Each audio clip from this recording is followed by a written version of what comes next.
Welcome to Our Girl Relationships. We talk about the problems people face in their day to day lives. Let's start with the video. My fiance's jealous best friend tried to ruin our relationship. I'm so glad I trusted my instincts and relationships before believing her lies. I got engaged to my fiance after 6 years of dating. We're the kind of people who never really wanted to get married in the first place, so we were happy with just being together. We moved in together after a year of dating and have been living together ever since. 2 years ago, my fiance became pregnant unexpectedly. We weren't planning to have kids anytime soon, but both of us ended up being happy about it and we were excited to start a family together. The baby was born and it really changed things between us. We started talking about marriage and all that.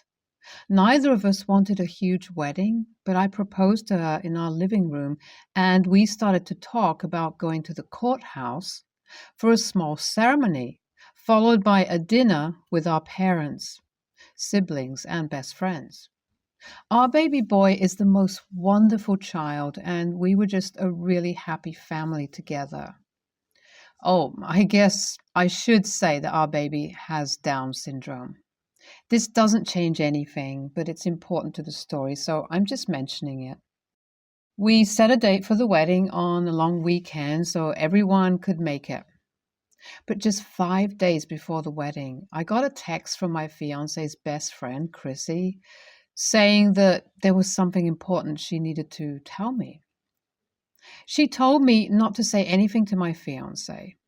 This was a little odd because in the time that I've known the girl, we've hardly met, just the two of us without my fiance present. I thought she must be planning some sort of surprise for my fiance and didn't think much about it. I told her we can meet during my lunch break at work, and she agreed to come to this cafe near my work. Again, before meeting her, I didn't think much of it. Now I wish someone had warned me. I walked into the cafe and saw her waiting for me. I made my way to her and sat down. I could see from the beginning that she looked pretty uncomfortable. I asked her if everything was fine, and she said that she has to tell me something difficult. I started getting concerned at that point. She told me to brace for it and said something so shocking that I thought it was some awful joke. She told me that my baby boy wasn't biologically mine. She went on to say that he was conceived on her birthday when she went out with my fiance, and they both got very drunk, and my fiance hooked up with some guy they met at the bar. I didn't know how to process this. At first, I completely refused to entertain such thoughts. I know my fiance, she's the love of my life, and she would never do something like this. I told this to Chrissy, and she told me that she's sorry to say this, but it's the truth, and she's sure of it. She told me that my fiance was certain and felt so guilty that she wanted to get married and raise the child with me. Chrissy also said that's the only reason she started talking about marriage out of nowhere, even though she has never been the type of person who ever wanted to get married. This is the point where I started getting paranoid. I still couldn't believe that my fiance would do something like this, but she's indeed the one who first started talking about marriage after our baby was born. Also, Chrissy and her do go out sometimes and get a little too drunk. The birthday night she was talking about was one such day when my fiance didn't come back home at the end of the night. I was sure that she had just stayed the night at Chrissy's place, but everything I had just heard made me paranoid. Chrissy told me that my fiance had been in contact with the guy after she had found out about the pregnancy and that the baby would be born with Down syndrome. He didn't want to be a part of the baby's life, which made her scared and made her start thinking about marriage because it would be incredibly difficult to raise a baby with special needs as a single mom. She said that my fiance was starting to feel bored of me and had complained about it before as well. All the time I've been with my fiance, I've never felt suspicious of her at all. I had a beautiful family. We were about to get married. Everything was perfect before that conversation. I told Chrissy that I needed to get out and clear my head and walked out. I'm not going to get into details about my mental state at the time, but I spiraled pretty badly. I didn't know what to do. The wedding was in just a few days. I didn't want to talk to anyone about this, so I decided to just search for my questions on Google. The first thing I saw on sites like Reddit and Quora was paternity testing. At that time, that seemed like my best option. But again, I was dreading the conversation I'd have to have with my future wife regarding this. I know I should have talked with her, but I decided to conduct the paternity test in secret. What followed was 2 days of pure agony. But guess what? The paternity test came out positive. My baby boy was mine. The relief I felt was unreal. But then, what the hell was Chrissy talking about? I decided I had enough of living in paranoia and made up my mind to talk to my fiance about it. I knew it would not end well, but at that point, I felt like my options were pretty limited. I came back from work early that day, and after putting the baby down for the night, I told my fiance that I had to tell her something. I started from the day when Chrissy texted me and said everything, including the paternity test. It was pretty bad. As expected, a lot of tears were shed. I felt like the biggest jerk in the world, but had to do what I did. Whatever Chrissy had said was obviously a lie, though. So we had to find out why. We decided that my fiance would text her saying, I want to call off the wedding and ask her to come over. And when she did, we would confront her together. After sending the text, we waited for Chrissy. She came pretty soon, looking extremely agitated. She sat down in the living room and was just about to say something when I walked in. She froze the moment she saw me. I asked her why she tried to destroy our beautiful family. My fiance was crying at that point, saying that she couldn't have imagined in her worst nightmare that her own best friend would try to do something like this. There was no point in denying it. So she broke down and explained everything. She told us that she was jealous of our family because nothing like that ever happened to her, and no one ever wanted to be serious with her. She planned to feed both of us lies and make us call the wedding off. I'm saying everything like she just told us everything. But trust me when I said it was incredibly difficult. She came over at around 9, and by the time she left, it was after midnight. My fiance and I are just processing everything. Chrissy begged her to forgive her, but obviously that's not happening. Then she got bitter and said that if our relationship was so great, then I wouldn't have gotten the paternity test in the first place. This hurt my fiance, and she started crying. I understand her perspective. We're confused about what to do. We don't want to call off the wedding, but things are not really great between us. I thought maybe posting on Reddit and hearing your opinions would help. AITA for getting the paternity test? Chrissy and my fiance met after she had started dating me, so she met us when we were already in a good place in our relationship. We never knew that she was jealous of us.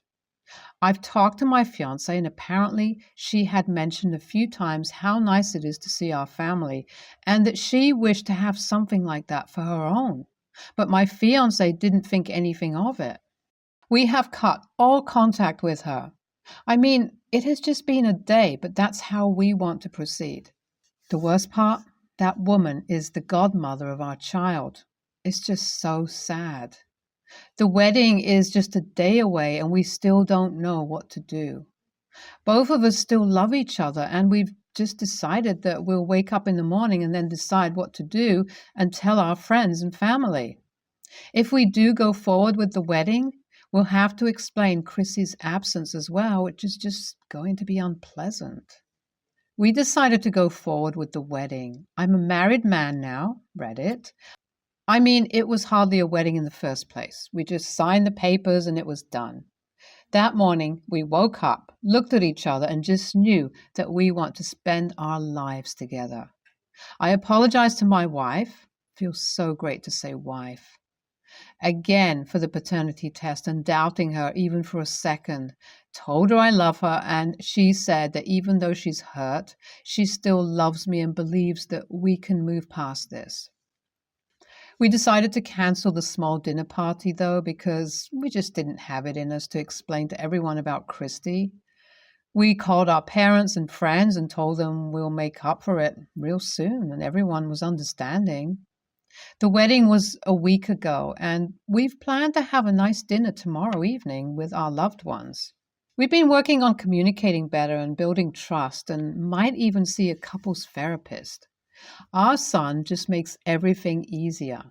One look at his face and I have the courage to do anything for keeping this family together. Christy showed up at the dinner party. I think I told you guys about the dinner party in my last update. Anyway, we decided to go to a small Italian restaurant we've loved for years. We reached early thanks to our amazing babysitter, and we were just waiting for everyone to come when suddenly Christy walked in. First, when I saw her, I was hoping this was just an unfortunate coincidence, but she started looking around and making her way towards us. She reached our table and before we could say anything, told us that she had found out about the party from a mutual friend who doesn't know what was going on. She apologized again and begged us to forgive her, but I told her if she doesn't leave, I would create a scene with the restaurant management. She left the restaurant crying. Fortunately, that was before any of our guests had arrived. After everyone had finished eating, we told them about what happened with Christy. I hope she doesn't bother me or my wife again in future. YTA, so you've been with this woman for 6 years and still believes some lies someone said and did the whole paternity test behind her back? I can't believe she married you. You're incredibly lucky and I hope you cherish her forever. NTA, that was your fiancé's best friend. I can understand why the circumstances might have made you paranoid. It was not a smart decision not to have a conversation with your wife, but again, you are under a lot of stress. I'm glad you and the wife have decided to work through this. Congratulations on the wedding and best regards to your lovely family. I, 29 male, found out that I have a 10-year-old daughter. It's a long story of how I found out, but just to be clear, yes, sure, she is mine. I've been trying to get to know her and she stays with me a lot. I've decided this is the right time to introduce her to my family. I have a big family with so many siblings and nibblings. They know about my daughter and some of them have met her, but some of my siblings that I'm not very close to or who live in another city haven't met her yet. My siblings and I stay the entire holiday in our parents' home, and this year I'm taking my daughter with me. Every Christmas, my siblings make a list of gifts. This list is for all the kids in the family, and it's designed so that every kid will have the same gifts. And no one will get upset that someone else is getting a better gift.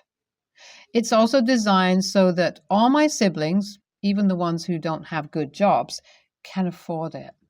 My sister sent me this year's list and told me this is what I should get for my child this year. I looked at the list and it was mostly clothing and like one toy of our choice. I told her, I'm sorry, but this is my daughter's first Christmas with me, and I'm not going to get such shitty gifts for her. I have my own list. She argued that every kid in the family is getting these gifts, and getting anything but these will make other kids upset. And I told her, I don't care. The other issue is that my siblings usually go there by train.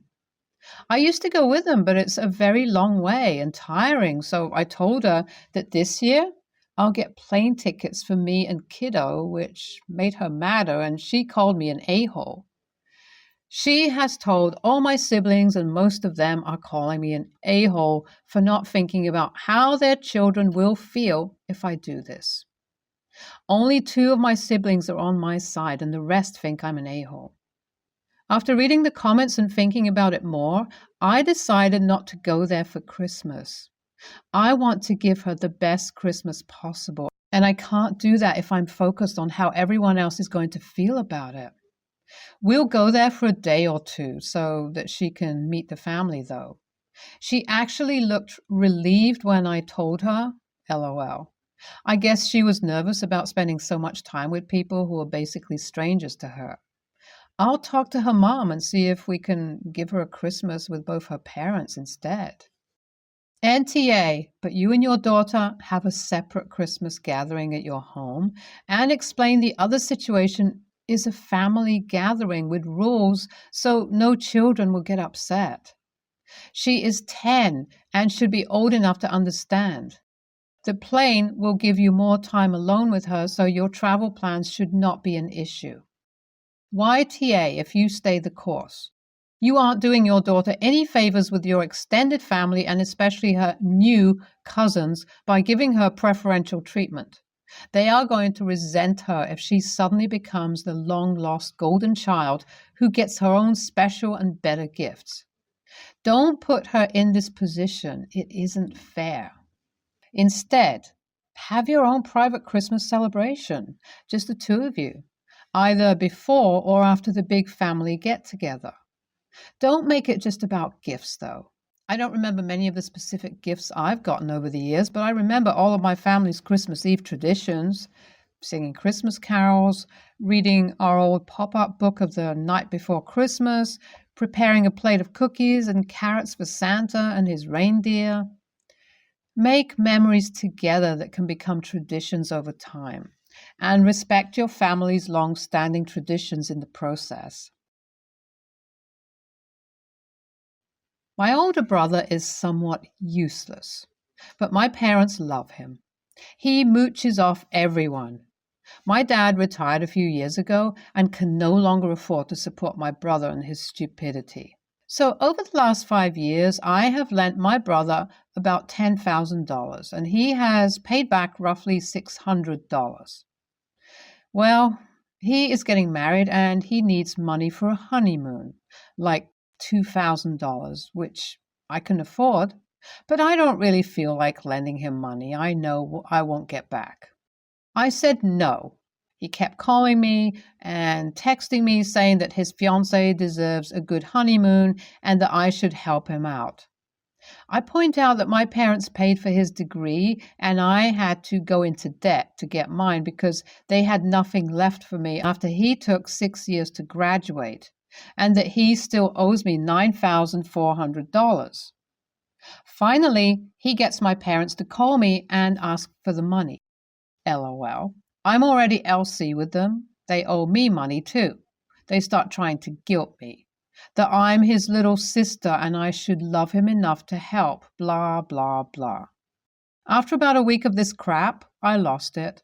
I told them, fine, I will meet him at their house and help him out financially for the last time. I showed up and we sat down at the kitchen table. I pulled out all the contracts that I made him sign when I lent him money. I also pulled out a printed copy of the check he paid me the $600 with. I said he had a choice. I could lend him the $2,000, but they had to pay me back when he owed me first, or I could tear up all of his debt to me. Huge fight. I'm an a-hole for being so mercenary. How dare I treat family in such a transactional manner? I am a terrible person for letting him think I was going to help. Did I want to make them homeless by asking them for the $30,000 that they owed me too? Blah, blah, blah. I said to call me when they decide. Now I'm getting crap from my family because they are telling everyone that I won't help out the family. I'm a terrible daughter and sister. So I started asking everyone how much they were going to pay for his honeymoon. No, we don't mean that we should help. Just you. You're his sister. Okay. Which of you guys is paying off what he owes me already? Radio silence. But I found out from my cousin that they are all talking about me behind my back. LOL. I don't care. I feel kind of shitty for getting his hopes up, though. Am I the a-hole here?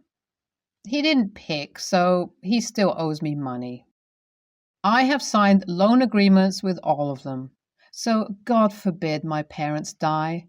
I get paid before he gets anything from the estate. NTA, but your entire family certainly is. Do not lend any more money out.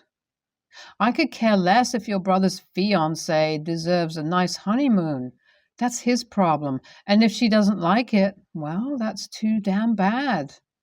You are surrounded by AH and leeches. Don't let them guilt you. Better yet, I would cut these people out of your life. They're just toxic. NTA, your mother and father were hoping to dump your brother off on you. Your brother is a useless bum enabled by his family. They want to get him married and make it even harder for you to say no. You are the only sane individual in your family. It's outrageous how they practice predatory manipulation on you and accuse you of being coldly transactional with them. Your brother's idiocy and the complete lack of improvidence he shares with your parents is not your problem. They're going to put you out in the street hoping you keep their standard of living up. I would give them all the finger and tell them it was nice knowing you. This is patriarchal entitlement and a sexist-based financial abuse scheme.